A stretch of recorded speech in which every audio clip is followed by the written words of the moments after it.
नमस्कार जी, सबका स्वागत है। बहुत बहुत शुक्रिया सब लोगों का। सुप्रभातम, one and all, very good morning. और सुबह का बुलेटिन लेकर मैं आपके समक्ष हाजिर हूँ। आज की तमाम खबरों पर चर्चा करेंगे। दिन भर किन खबरों पर नजर रहनी चाहिए उसका भी खुलासा करेंगे। और आपके संडे की सुस्ती को जो है हम खबरों से दूर करने की कोशिश करेंगे। संडे आपका शुभ हो, इसकी भी हम कामना करते हैं। और आज से मौसम का जो मिजाज है वो थोड़ा बिगड़ने वाला है। 21 से 25 तारीख के भीतर लगातार पश्चिमी विक्षोभ सक्रिय रहेगा प्रदेश में, और इसका अलग अलग इलाकों पे अलग अलग समय में अलग अलग प्रभाव रहेगा। मौसम विज्ञान केंद्र शिमला की अगर माने तो 21 से 25 के जो जितने भी दिन है ये और इन दिनों में जो ऊपरी इलाके हैं हिमाचल प्रदेश के, जो जनजातीय इलाके हैं, किन्नौर, लाहौल स्पीति का, इसके अलावा पांगी भरमौर के इलाके, वहां पे हल्के मध्यम और भारी बर्फबारी की संभावना जताई गई है। ये डिपेंड करेगा कि पश्चिमी विक्षोभ की जो सक्रियता है वहां कितनी है, कितना वो सघन है वहां पे, लेकिन वहां पे बर्फबारी का दौर आएगा, ये तय बताया है। और ये 5 दिन तक लगातार रहेगा, बीच में रुक रुक के। इसके अलावा जो मध्यम पर्वतीय ऊंचाई वाले क्षेत्र है वहां पे कहीं बारिश, कहीं ओलावृष्टि की चेतावनी दी गई है। और हल्का हिमपात भी कुछ इलाकों में होता है, जैसे कुफरी, नारकंडा, यहाँ तक कि शिमला में भी बर्फ के फाहे आ सकते हैं मौसम के। लेकिन ये होगा कल से। मतलब जनजातीय क्षेत्रों की जो अलर्ट है वो 21 से लेकर 25 तक लगातार है। 21, 22, 23, 24, 25, ये 5 दिन का अलर्ट लगातार है। लेकिन 22 से 24 के बीच में जो मध्यम पर्वतीय ऊंचाई वाले क्षेत्र हैं, जिनमें हमारे most of the tourist places आते हैं, चाहे वो मनाली है, चाहे शिमला, डलहौजी, खजियार इत्यादि हैं, यहाँ पे हल्की बर्फबारी हो सकती है या फिर ओलावृष्टि और बारिश हो सकती है। इसके अलावा 23 और 24 2 दिन ऐसे हैं जो मैदानी इलाके हैं हिमाचल प्रदेश के, उनमें बारिश, अंधड़ और ओलावृष्टि की संभावना मैक्सिमम जगहों पे जो रिपोर्ट है मौसम विभाग की लिखती है, at most of the places वो हो सकती है। इसमें हमीरपुर, ऊना, बिलासपुर, कांगड़ा के जो निचले एरियाज हैं, नूरपुर वाले, वो आते हैं इसमें। तो ये अलग अलग तीनों उसके लिए जो है येलो से ऑरेंज अलर्ट जारी किया गया। ऑरेंज अलर्ट जो है वो जनजातीय क्षेत्रों के लिए, तो इसका मतलब है कि वहां बर्फबारी का दौर आएगा ही आएगा। लेकिन मध्यम ऊंचाई वाले और मैदानी क्षेत्र जो प्रदेश के, उनमें येलो अलर्ट दिया गया है अलग अलग डेज के हिसाब से। तो ये आज थोड़ा सा आपको ध्यान रखना होगा इसका। हालांकि अटल टनल मनाली की खुल गई है कई दिनों के बाद, लेकिन अगर बर्फबारी होती है तो फिर से उसके बंद होने की संभावनाएं बढ़ जाएंगी, क्योंकि किसी भी तरह का जो रिस्क है वो नहीं लिया जा सकता। खासतौर से जब से उत्तराखंड की घटना हुई है तब से हिमाचल प्रदेश में बहुत ज्यादा सतर्कता बढ़ा दी गई है, जो हिम अवधाव है, जिनको स्नो अवलांच कहते हैं, उसको लेकर। और अटल टनल का जो दूसरा पोर्टल है, जो नॉर्थ पोर्टल है, जो लाहौल की ओर को खुलता है, उससे और केलंग के बीच में कई ऐसे पॉइंट्स आते हैं। खासतौर से सिस्सू और अटल टनल का जो नॉर्थ पोर्टल है, उसी के बीच में 2-3 पॉइंट्स ऐसे आते हैं, चाहे वो पागल नाला वाला है, चाहे आगे है, जहां पे कभी भी एवलांच आ सकता है, कभी भी वहां पे ग्लेशियर जो है वो पिघल के आ सकता है। तो क्योंकि गर्मी भी लगातार बढ़ रही है, एक हफ्ते से गर्मी का भी प्रभाव बढ़ा हुआ है, दिन के तापमान बढ़े हुए हैं, रातों के तापमान बढ़ रहे हैं। ऐसी स्थिति में अब अगर दोबारा से जो है बर्फबारी होती है तो ये संभावना रहती है कि कहीं ना कहीं ग्लेशियर दरका होगा और ज्यादा बाहर बढ़ने पर वो सरकना शुरू कर देता है। तो इसको लेकर जो है अलर्ट जारी किए गए हैं। लेकिन मौसम की अगर बात करें तो जो निचला हिमाचल है, जहां पे मैक्सिमम गेहूं की खेती होती है, उसको बड़ी बेसब्री से इंतजार है कि बारिश हो, क्योंकि बारिश नहीं होगी तो गेहूं को कई रोग लग जाएंगे। उसमें पीला रतुआ है, सूखा जिसको रोग कहते हैं, वो होगा, क्योंकि फसल अब ऑलमोस्ट इस स्टेज पे पहुंच गई कि अगर अब उसको पानी नहीं मिलता है तो उसका नुकसान हो सकता है। अभी नुकसान जो है 5 से 10% है कई जगहों पे, और कई जगह पीला रतुआ की भी प्रॉब्लम आ रही है। लेकिन अगर अभी भी बारिश नहीं होती है और अगले 1 हफ्ते तक बारिश नहीं होती है तो फिर जो है ये नुकसान बढ़ के 30 से 35% जा सकता है, और आने वाले समय में इसका प्रभाव फसल का जो यील्ड है, फसल का जो हार्वेस्ट है, उस पर पड़ सकता है। तो ये मौसम की खबर थी। अब मौसम जो है प्राकृतिक रूप से नहीं बदल रहा, सियासी रूप से बदल रहा है।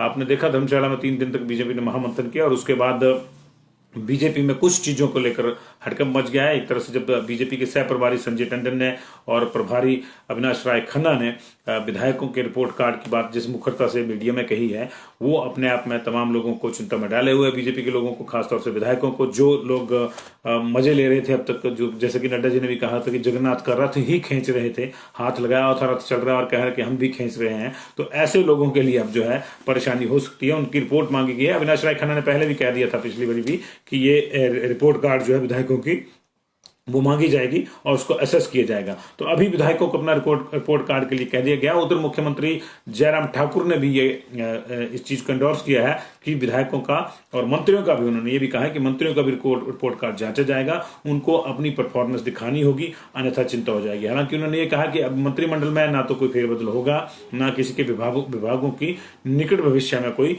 फेरबदल की संभावना है। लेकिन इसका मतलब ये नहीं है कि आप परफॉर्म नहीं करेंगे। उन्होंने कहा कि परफॉर्मेंस तो दिखानी ही होगी। बीजेपी के भीतर यह भी चर्चा है कि कोर ग्रुप में ये लगभग सहमति बन गई है कि कुछ लोगों के टिकट कटेंगे। कुछ लोगों का मतलब हम इसलिए कह रहे हैं कि देखिए, कुछ लोगों के तो कटते ही हैं हमेशा, ऐसा नहीं है कि सबको सिटिंग विधायक को टिकट मिल जाती है। वो जमाने अब चले गए, खासतौर से बीजेपी में वो जमाने चले गए कि एक मुश्त निर्णय हो जाता था कि लड़ाई खत्म करने के लिए ऐसा करो कि जो सिटिंग विधायक है उसी को टिकट जारी कर दो। लेकिन अब ऐसा नहीं है। बीजेपी के तमाम राज्यों की अगर आप विवेचना करें तो वहां पे बड़े पैमाने पे, गुजरात में तो अब 50% के आसपास टिकट बदल दिए गए थे, और चाहे वो स्थानीय निकायों की बात हो चाहे विधानसभा की बात हो। लेकिन अब लगता है कि हिमाचल प्रदेश में भी ये फार्मूला जो है इसको सीरियसली इंप्लीमेंट करने की बीजेपी सोच रही है, और यही वजह है कि बहुत से विधायकों की टिकटों में तलवार लटक गई है। इसके अलावा महिलाओं को भी पर्याप्त संख्या में प्रतिनिधित्व देने की एक मुहिम चली हुई है बीजेपी के भीतर। जाहिर है कि उससे भी टिकट कटेंगे। अगर आपने 33% ही देना है तब भी आपके पास जो है 20 के आसपास टिकट जो है कटेंगे, क्योंकि अभी महिलाएं बीजेपी में जो है तीन महिलाएं हैं इस वक्त। और पिछली बार भी आपने जो है 7 से ज्यादा टिकट नहीं दे पाए थे, जबकि मोदी जी ने कहा था कि कम से कम 10 को दीजिए, लेकिन इसके बावजूद भी है 7 से ऊपर टिकट नहीं जा सके थे। उनमें से अभी सरवीन चौधरी मंत्री हैं, एकमात्र महिला है मंत्रिमंडल में। इसके अलावा रीटा धीमान और कमलेश जो है वो विधायक हैं। तो ये चीजें जो हैं, इन चीजों को भी बीजेपी में देखा जा रहा है। लेकिन वो कहते हैं ना कि खरबूजे को देखकर खरबूजा रंग बदलता है, तो दूसरा खरबूजा भी रंग बदल रहा है। कांग्रेस में भी अब बदलाव की ब्यार बहने लगी है। ये मौसम बदला है तो सभी जगह बदला है, तो ब्यार की जो है मौसम की बदलाव की ब्यार वो कांग्रेस में भी बह रही है। और कांग्रेस में बड़े पैमाने पर दिल्ली में लॉबिंग हो रही है। आजकल एक फॉर्मूला ये आया है कि सीएलपी और कांग्रेस अध्यक्ष में बदलाव कर दिया जाए। तो अब ये 22 वर्ष तो हो नहीं सकता, क्योंकि कुलदीप राठौर जो है वो एमएलए नहीं है। तो ऐसा तो संभव नहीं है कि 22 वर्ष हो जाएगी, आप यहां चले जाइए राठौर अग्निहोत्री की जगह, अग्निहोत्री राठौर की जगह। तो एक मुहिम ये चल रही है कि मुकेश अग्निहोत्री को अध्यक्ष बनाया जाए, लेकिन उस मुहिम के साथ एक मुहिम ये भी चल रही है कि अध्यक्ष कांगड़ा से लिया जाए। अब कांगड़ा में जिन लोगों ने मुहिम चलाई है उन लोगों में ये तो नहीं कहा कि किसको बनाया जाए, लेकिन कांगड़ा में भी इस पूरे मामले में 2 लोग फ्रंट रनर हैं, एक जीएस बाली और दूसरे सुधीर शर्मा। तो अब कांगड़ा में जीएस बाली पहले भी कह चुके हैं कि अगला मुख्यमंत्री कांगड़ा से होना चाहिए। उन्होंने हमीरपुर में कहा था। अब उन्होंने ये तो नहीं कहा कि हमारी पार्टी में होना चाहिए, किसकी पार्टी में होना चाहिए, लेकिन मुख्यमंत्री कांगड़ा को मिलना चाहिए, क्योंकि लंबे समय से ड्यू है, कांगड़ा सबसे बड़ा जिला है। सुधीर की लॉबिंग भी अभी दिल्ली में जो 3-4 दिन से हो रही थी, सुधीर शर्मा की, वो भी यही हो रही थी कि कांगड़ा सबसे बड़ा जिला है और प्रतिनिधित्व कांगड़ा को मिलना चाहिए। अगर सीएलपी में नहीं है तो पार्टी में होगा। जाहिर है कि सीएलपी में इतने लोग वहां से नहीं है, जो है वो उनमें वरिष्ठ नहीं है, तो इसलिए जो है कांगड़ा में भी अब ये गेम जा रही है। तीसरा जो फैक्टर है वो सुखविंदर सुक्खू है। सुखविंदर सुक्खू वापसी करना चाहते हैं, लेकिन उनकी वापसी के उनके पास फिलहाल 2 हाथों में जो है 2 चीजें उनके हाथ में, एक तो सीएलपी और दूसरा पार्टी। वो पार्टी के लंबे समय तक अध्यक्ष रहे और इस चीज से इनकार नहीं किया जा सकता कि पार्टी में उन्होंने काम किया। जो भी आदमी इतने समय तक अध्यक्ष रहेगा, ये तो कहा ही नहीं जा सकता उन्होंने काम नहीं, काम क्या किया क्या नहीं किया, इसका आकलन हमारा अपना हो सकता है, कांग्रेस का अपना हो सकता है, बीजेपी का अपना हो सकता है। ये व्यक्ति से व्यक्ति पर निर्भर करता है, संस्था से संस्था पर निर्भर करता है कि कौन किसके काम का आकलन कैसे करता है। लेकिन उनके पास, सभी सुक्खू के पास 2 चीजें हैं कि अगर सीएलपी लीडर नहीं तो अध्यक्ष बना दीजिए, अध्यक्ष नहीं तो सीएलपी लीडर बना दीजिए। ऐसी स्थिति में लगता है कि सुक्खू का खेमा किसी एक खेमे से मिलेगा। जो बाकी खेमे प्रयास कर रहे हैं, चाहे मुकेश अग्निहोत्री का है, वो अगर चाह रहे हैं कि उनको सीएलपी लीडर के बाद अब कांग्रेस का अध्यक्ष बनना है, तो हो सकता है कि सुक्खू की टाई अप उनके साथ हो जाए, ये भी हो सकता है कि सुधीर के साथ हो जाए। लेकिन इस सारे कवायद में ये भी देखना होगा कि जिस तरह से कुलदीप राठौर ने बड़ी चालाकी से, बड़े चतुर सुजान तरीके से इन लोगों की नगर निगम के चुनावों में ड्यूटी लगाई है, वो भी अपने आप में एक फैक्टर होगा। और इस पूरे फैक्टर में ये चीज बहुत इंपॉर्टेंट है कि नगर निगम के किसी भी चुनाव में सुधीर शर्मा की ड्यूटी नहीं लगाई गई है। तो हुए इससे ये संकेत मिलता है कि कहीं ना कहीं अंदर खाते सुधीर शर्मा कांग्रेस अध्यक्ष की दौड़ में हैं और उनको उस दौड़ से बाहर करने के लिए कुलदीप राठौर ने ये पैंतरा फेंका हो। क्या है क्या नहीं वक्त बताएगा, लेकिन बदलाव की ब्यार वहां भी बह रही है, ये तय है। अगली खबरों की ओर को बढ़ते हैं। बदलाव की ब्यार कोविड के केसेस में भी जो है बदल रही है। जो केसेस नीचे जा रहे थे अब अचानक कुछ राज्यों में वो बढ़ने शुरू हो गए। खासतौर से महाराष्ट्र, केरला में प्रतिदिन 5,000 से ऊपर केसेस आ रहे हैं। दोनों राज्यों में 5-5 हजार से ऊपर केसेस आ रहे हैं। लेकिन अभी पिछले कुछ समय का जो आकलन किया है हेल्थ मिनिस्ट्री ने, उसके मुताबिक छत्तीसगढ़, मध्य प्रदेश और पंजाब में भी अचानक केसेस में बढ़ोतरी हुई है। और इसको लेकर इन 5 राज्यों को, महाराष्ट्र, केरल, पंजाब, छत्तीसगढ़ और मध्य प्रदेश को एक अलर्ट जारी किया गया, एक वार्निंग जारी की गई है कि आप इन चीजों को संभालने के लिए तुरंत प्रभाव से कुछ कदम उठाएं, अन्यथा मामला फिर से बिगड़ सकता है। पंजाब की बात करें तो पिछले 24 घंटे में 383 केस आए हैं वहां पे। मध्य प्रदेश में 500 से अधिक केस आए हैं और छत्तीसगढ़ में भी 350 केसेस आए हैं। जबकि और ये 2 महीने के बड़े अंतराल के बाद इस तरह के इतने ज्यादा केसेस वहां पे आए हैं। अदरवाइज वहां पे 100-150 के बीच में केसेस की संख्या रह रही थी। तो ओवरऑल इजाफा जो है वो हुआ है और ये इजाफा परेशान करने वाला है। तो बढ़ते संक्रमण पर राज्यों को अलर्ट जारी किया गया है। बात तो मंडी जिला की कल की दुर्घटना की करते हैं। मंडी जिला में कल एक देबलुओं से भरी जीप गिर गई थी पंडोह से कलहनी मार्ग पर। उसमें 4 लोगों की डेथ हो गई थी और 7 लोग अभी गंभीर हैं। जो बाकी लापता थे उनको भी निकाल लिया गया। अभी जो तस्वीर है वो ये है कि 11 लोग अभी हॉस्पिटल में जेर इलाज हैं। दैट मीन्स कि ज्यादा लोग नहीं थे। कल कहा जा रहा था कि 6-7 लोग जो हैं और बह गए होंगे तो या कहीं ढांक में फंसे होंगे। लेकिन अभी कुल मिला के ये तस्वीर सामने आ रही है कि करीब सभी लोगों को वहां से रेस्क्यू कर लिया गया है।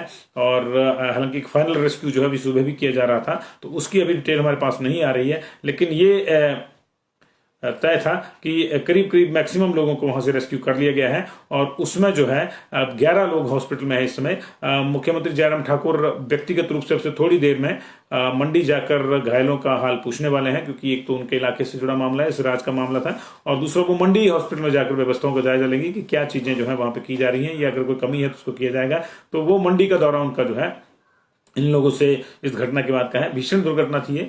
और चलती गाड़ी पे अब जो सामने आई है बात, वो चलती गाड़ी पे ऊपर से पहाड़ी दरकी और वो उसका जो मलबा है वो गाड़ी को बहा के ले गया। तो ये दुखद घटना अब तक की। इसके अलावा दूसरी खबरों की बात करें तो शिमला में कुछ स्कूलों ने अपने स्तर पर बच्चों से कोविड रिपोर्ट मांगी है और वो कोविड रिपोर्ट देने के लिए बच्चे लगातार हॉस्पिटल के चक्कर लगा रहे हैं। उनकी वहां पे कोई उस तरह से अलग से जांच नहीं हो रही, उनको नॉर्मल लाइन में लगना पड़ रहा है और ये चीज उनको परेशान की हुई है। लेकिन सबसे बड़ा सवाल यही है कि किसने इस तरह का ऑर्डर दिया बच्चों को कि वो अपनी कोविड रिपोर्ट लगाएं। क्योंकि इस तरह की अगर रिपोर्ट्स लानी भी है, अगर करना भी है, टेस्टिंग करनी है बच्चों की, तो वो स्कूल में ही होनी चाहिए। स्कूल खुलने के बाद आप ये कहें कि जी स्कूल वही बच्चा है जो अपनी रिपोर्ट पहले से लेके आए, तो ये परेशानी वाली मामला है। इस मामले में जो है थोड़ा सरकार को कोई संज्ञान लेना चाहिए। स्कूलों से जुड़ी दूसरी खबर है, हिमाचल प्रदेश के जितने भी प्राइमरी स्कूल हैं उनमें नेक्स्ट सेशन से सभी में प्री नर्सरी क्लासेस शुरू हो सकती हैं।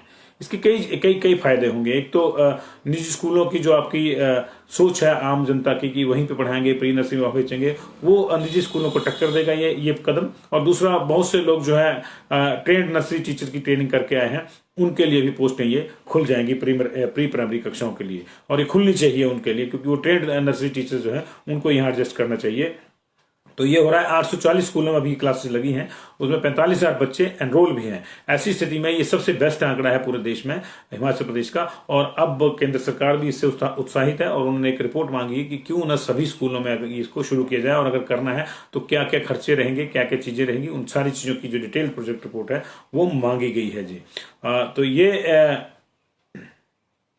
तमाम चीजें हैं। मांगने की अगर बात करें तो मांगा कल मुख्यमंत्री ने हिमाचल प्रदेश के लिए भी है नीति आयोग से। उन्होंने कहा कि हमारे को रेल नेटवर्क और हवाई नेटवर्क सुदृढ़ करने के लिए पैसे दिए जाएं। खासतौर से उन्होंने बल वैली में जो है उनका एक ड्रीम प्रोजेक्ट है एयरपोर्ट का, उसको ग्रीनफील्ड एयरपोर्ट जिसको नाम दिया गया, वो बनाने के लिए उन्होंने पैसे मांगे हैं। इसके अलावा उन्होंने कांगड़ा और कुल्लू के हवाई अड्डों के विस्तार के लिए पैसे मांगे हैं। उन्होंने ये भी कहा है कि हमारे पास इंफ्रास्ट्रक्चर की कमी इसलिए है, पैसा हमको ज्यादा इसलिए चाहिए क्योंकि हमारे यहाँ अगर इंफ्रास्ट्रक्चर को क्रिएट करना है तो उसमें 10 गुना खर्चा लगता है। प्लेन में आप 10 किलोमीटर सड़क जितने पैसे से बनाते हो, यहाँ उस पर सारा पैसा 1 किलोमीटर सड़क बनाने में खर्च हो जाता है। तो इसलिए उन्होंने अपना पक्ष रखा। उन्होंने कहा कि आरडीजी जो है जो उसको कम ना किया जाए और मुआवजा जो भी जीएसटी का मिलना है उसको भी जो जून से बंद होना प्रस्तावित है उसको भी बंद ना की जाए। अलबत्ता उन्होंने कहा कि कुछ और विकासात्मक योजनाओं का लाभ केंद्र का जो है वो हिमाचल को सीधे तौर पर दे। इस बैठक में जो नीति आयोग की बैठक थी उसकी अध्यक्षता माननीय प्रधानमंत्री नरेंद्र मोदी जी ने की थी और माननीय रक्षा मंत्री राजनाथ सिंह जी इसके संचालन कर रहे थे। तमाम राज्यों के मुख्यमंत्री और केंद्र शासित प्रदेशों के गवर्नर या डिप्टी गवर्नर जहां जहां हैं वो जुड़े हुए थे इससे, और अभी इसके देखना होगा कि क्या परिणाम आते हैं और हिमाचल को क्या लाभ मिलता है। 23 तारीख को यानी परसों कैबिनेट है हिमाचल प्रदेश की। पहले इसको सोमवार को रखा गया था, अब इसको मंगलवार को रखा गया है। उस कैबिनेट में भी बजट के लिहाज से कई चीजें डिसाइड होंगी। कुछ नए विधेयकों को ओके किया जा सकता है, राज्यपाल का अभिभाषण ओके होगा। तमाम चीजों पे नजर रहेगी। दिन भर आपसे मुलाकात होती रहेगी। आपका संडे शुभ हो, ये हम आपसे कामना करते हैं। बहुत बहुत शुक्रिया। जुड़े रहिए पंजाब केसरी टीवी के साथ।